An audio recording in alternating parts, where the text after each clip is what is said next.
Bom, olá pessoal, meu nome é Vinícius e o meu colega de dupla é o João Pedro e a gente está fazendo aqui o trabalho do Sanderson de projeto de sistema de informação e o tema que a gente tirou, o padrão de projeto que a gente tirou para falar foi o Factory Method. Eu vou falar sobre o nome e o conceito desse padrão de projeto e posteriormente eu vou falar sobre as consequências e dar um exemplo prático do funcionamento desse padrão de projeto com Java.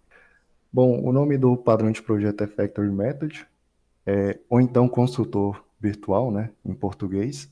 E em português também seria método de fábrica, né?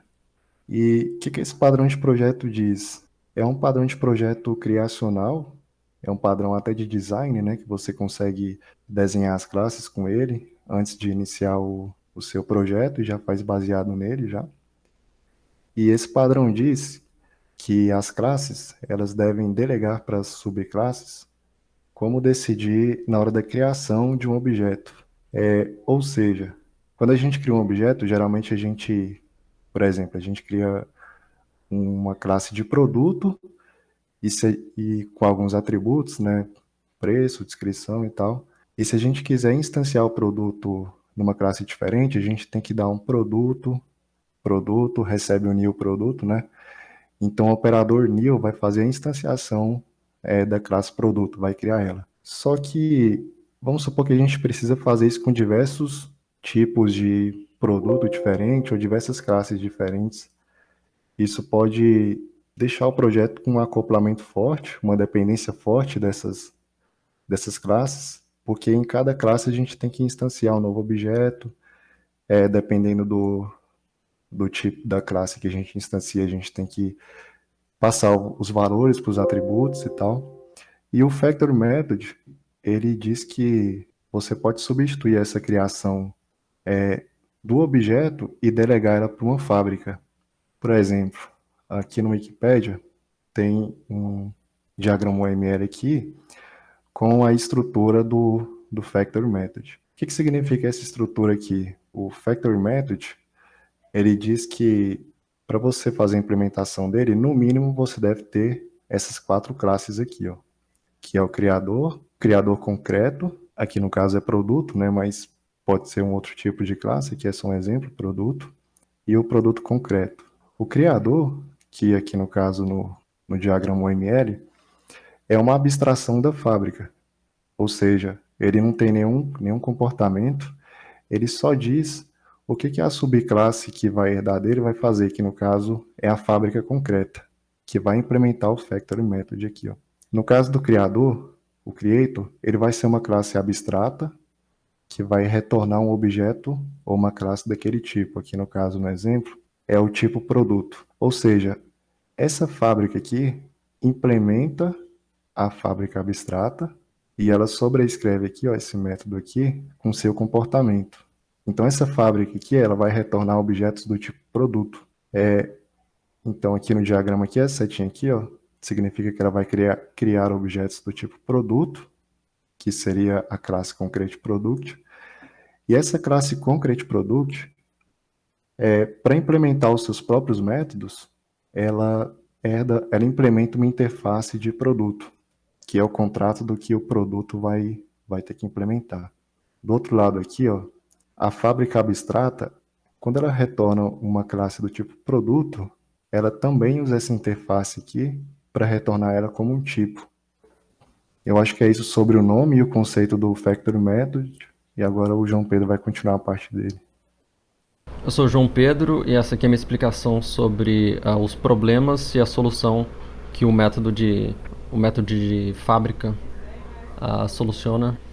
Então, uma forma inflexível de criar um objeto é diretamente dentro da classe, que no exemplo que a gente vai mostrar, a classe main. Nessa classe que requer um objeto, que no nosso exemplo vai ser caminhão ou navio, por exemplo. Então, essa classe caminhão e navio ela pode mudar no futuro e você não quer instanciá-la diretamente na classe que está precisando de um caminhão ou de um navio, no exemplo que a gente vai dar. Isso compromete que a classe, que no caso vai ser a nossa main, compromete ela a um determinado objeto. e torna impossível de mudar a classe que a gente quer instanciar, caminhão, navio, sem que a gente tenha que mudar a classe main. A gente vai ter que, se a gente quiser fazer uma alteração nessas classes que a gente quer instanciar, a gente vai ter que mudar na main também. Então é uma abordagem que a gente quer evitar se a gente quiser criar um objeto para que as subclasses possam redefinir como o objeto vai ser criado. Se a gente quiser criar classes reutilizáveis que requerem outros objetos, a gente vai ter que evitar criar objetos que essa classe requer diretamente. E muitas vezes a gente não sabe qual classe a gente quer instanciar. Então a gente deve escrever subclasses, que no caso vai ser a subclasse da interface creator que ele mostrou ali, que vai ser a nossa subclasse, por exemplo, transporte concrete factory, que vai especificar a instanciação da classe que a classe main necessita, que é a classe caminhão, navio, etc. Então a solução é definir uma operação separada, um método de fábrica para a criação de objeto e criar o objeto criar um objeto chamando esse método de fábrica na main. Então a gente vai definir uma interface, que vai ser a nossa transport factory, que é a creator ali no diagrama, que vai criar um objeto e vai deixar as subclasses transport concrete factory decidir a classe que vai instanciar, navio, caminhão, no nosso exemplo. Então o factory method permite adiar a instanciação para subclasses, a subclasse transport concrete factory que a gente vai mostrar. Essa subclasse vai ter esse método factory, que no nosso exemplo é o criar transporte. Vai criar esse transporte concreto. Então a ideia-chave do padrão é criar um objeto, que é no nosso caso o caminhão, navio, numa operação separada, concretamente no transport factory, que vai instanciar, vai colocar um new do Java, para que as subclasses possam redefinir qual classe instanciar. Ou não necessariamente instanciar, mas recuperar de algum que estava armazenado em algum lugar. Isso permite a flexibilidade de tempo de compilação. Essas subclasses elas podem ser escritas para redefinir a forma como o objeto é criado. Aí tem uma situação aqui do livro da Gangue dos Quatro, autores que criaram um livro bastante famoso sobre design de projetos, né, de software, que diz: as pessoas usam frequentemente o método de fábrica como forma padrão para criar objetos, mas não é necessário quando a classe instanciada nunca muda. Caminhão, navio, a nossa classe instanciada nunca muda. Mas se existe a possibilidade de mudar caminhão e navio, é interessante que a gente deixe a classe main do nosso exemplo reutilizável, de modo que a gente possa mudar caminhão e navio sem ter que mexer, sem ter que abrir o código e mexer lá na main. E esse padrão ele pode ter várias implementações. A implementação que a gente vai mostrar, ela tem parâmetros. Então a gente passa no método fábrica, a gente passa o parâmetro que a gente quer para criar o objeto que a gente quer. Mas não necessariamente precisa de ter parâmetros. E diferentes implementações também pode ser com classes abstratas, né? Daquele diagrama, o creator pode ser uma classe abstrata, pode ser uma interface, e etc. Eu acho que o que você falou aí praticamente é o que eu ia falar agora. Então, continuando aqui, até o que o João Pedro já está falando anteriormente, ele falou sobre o exemplo que a gente pegou para implementar no Java, né, que foi de uma empresa de logística. Essa imagem aqui define bem o contexto que a gente preferiu utilizar. Vamos supor que você tem uma aplicação que serve para uma empresa de logística e você construiu ela toda baseada para realizar entregas terrestres, por exemplo, transporte via caminhão. E aí chegou uma solicitação do cliente para que você faça uma implementação para o transporte marítimo, né? Ou seja, via navio. E aí você precisa atualizar a sua aplicação para poder inserir o transporte marítimo. Só que a forma que você implementou a sua aplicação está bem acoplada, engessada e tal. Fica bem difícil refatorar as classes que já tem de caminhão para poder reaproveitar para o navio. E aí você se vê de frente para um problema, né? E uma das propostas do Factory Method é esse tipo de exemplo aqui, evitar esse tipo de problema. Ou seja, você cria uma fábrica e a abstração desse exemplo aqui, ou seja, o que o caminhão vai fazer e o que o navio vai fazer, é uma entrega. Então é algo em comum entre os dois, né? E a abstração entre isso aqui tudo seria um transporte, que é a finalidade principal da empresa de logística. Se a gente for olhar isso aqui no código, usando como exemplo o diagrama UML que foi apresentado anteriormente, a gente tem algumas classes aqui, ó. Começando pela interface, que é a abstração do transporte, aqui no desenho aqui, né?